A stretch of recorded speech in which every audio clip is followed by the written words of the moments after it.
Question number 9, unrealised profit inventory का 40% acquisition है आपकी। Entity A several years ago the cost of the investment was 2,05,000। 31 December 6 entity A had made profit of 275, एक साल का नहीं, since the date of acquisition. 31 दिसंबर 6 को उसने कहा since the date of acquisition उसने 275 का प्रॉफिट बनाया। In the year 31 December 6 entity P sold goods to A. P to ए हो गया at a selling price of 2 lakh at a margin of 100%। 100% का मतलब 1 लाख रुपया प्रॉफिट मार्जिन, ठीक है। सेलिंग प्राइस की अपनी परसेंटेज 200% हो, प्रॉफिट की परसेंटेज 100 होगी और कॉस्ट की परसेंटेज 100 होगी, क्योंकि मार्कअप है ना। मेरी बात को फॉलो किया? मार्कअप 100% की बात कर रहा है, तो प्रॉफिट कितना? 100% ऑफ द कॉस्ट, तो कॉस्ट भी 100%, प्रॉफिट भी 100%, selling price 200%। Goods which had cost entity A 30,000 were still held as inventory in entity A. Entity A को जो कॉस्ट कर रही थी 30, अब एंटिटी ए को तो 200% भी कॉस्ट कर रही थी ना। अब इसके अंदर कितना अनरियलाइज प्रॉफिट आपका बनता है? 300 का हाफ, ठीक है ना। ये 200% है ना, इसका 100% देखेंगे क्या। अच्छा, अब वो 300 का जो हाफ है उसमें आपने देखना है 30 का हाफ, सॉरी, उसमें आपने देखना है कि आपकी एक्विजिशन कितनी है। अनरियलाइज्ड प्रॉफिट, तो टोटल अनरियलाइज्ड प्रॉफिट आ रहा है ना।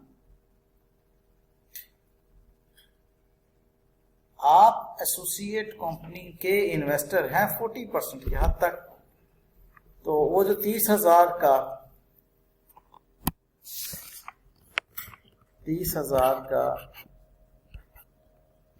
पहले तो आप कर रहे हैं ना 100% ओवर 200%, तो कितना आ रहा है? 15,000।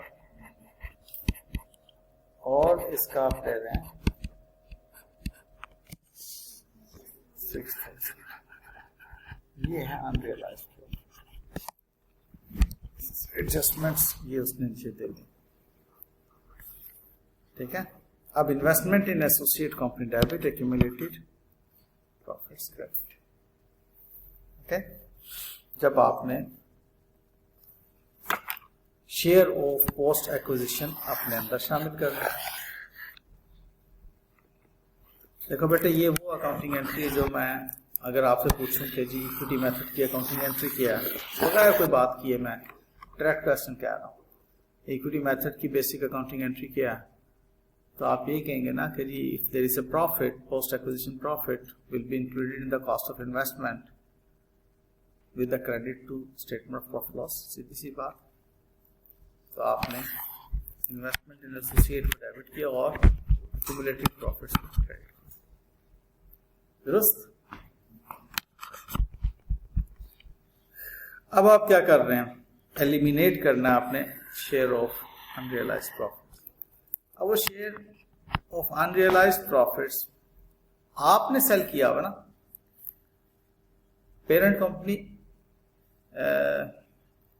parent company sold goods to a company P2A। तो आपने जो प्रॉफिट्स बनाए उसकी वजह से आपके प्रॉफिट्स में जो इंक्रीज आया वो आप रिड्यूस करेंगे कॉस्ट ऑफ गुड्स सोल्ड को डेबिट करके, और आपकी इन्वेस्टमेंट्स में जो इंक्रीज आया हुआ है यहां से आपकी इन्वेस्टमेंट्स में इंक्रीज किया ना, वो जो इंक्रीज है उसको भी रिड्यूस करेंगे। लें जी, इस क्वेश्चन को एक नजर दोबारा खुद से देखिए, कोई बात ना समझ आने पर पूछिए।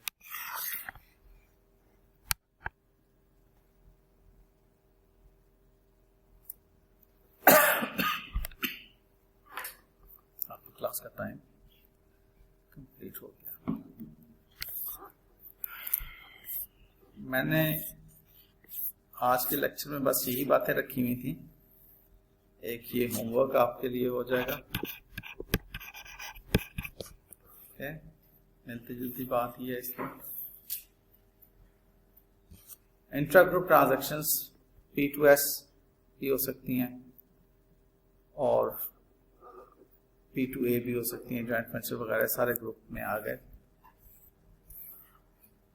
बेसिकली पेरेंट और सब्सिडरी के माबैन जो ट्रांजैक्शंस होती हैं उन ट्रांजैक्शंस को मैंने यहाँ पर समराइज किया। लोन लिया दिया, इन्वेस्टमेंट बॉन्ड्स में की पेरेंट कंपनी की तरफ से, एस में या एस की तरफ से पेरेंट में, सेल्स पेरेंट एस को या एस पी को कर रहा है, सर्विसेज रेंडर एस पी को या पी एस को कर रहा है, ठीक है। एक्सचेंज ऑफ एसेट आपस में, डिविडेंड ऑन इक्विटी, ये आपकी आपस की ट्रांजैक्शन। एसोसिएट के साथ आपकी ट्रांजैक्शंस दो ही हैं, purchase of inventory from P2A और A to P और purchase of property plant and equipment की आइटम P2A या। ये था जी हमारा आज का लेक्चर, ठीक है। नेक्स्ट मैं आपको एक असाइनमेंट देने जा रहा हूं। इस क्वेश्चन में आप देखेंगे कि आपके पास पेरेंट सब्सिडरी एसोसिएट है, सॉल्यूशन के साथ दे रहा हूं। आपने इसकी कंसोलिडेटेड फाइनेंशियल स्टेटमेंट बनानी है जिसमें सब्सिडरी तो कंसोलिडेट होगी लेकिन एसोसिएट में इन्वेस्टमेंट को इक्विटी मेथड के मुताबिक एडजस्ट करना, कंसोलिडेट नहीं करना है एसोसिएट को। ये जी क्वेश्चन आप खुद सॉल्व करेंगे और अगला हार्ट स्पार्क आर्क वाला भी बड़ा इंपॉर्टेंट क्वेश्चन है, देख लीजिएगा। बाकी दोनों क्वेश्चंस मैं आपको खुद से सॉल्व भी कराऊंगा अगर आप ना सॉल्व कर सके तो। ऑलराइट, ये होमवर्क असाइनमेंट।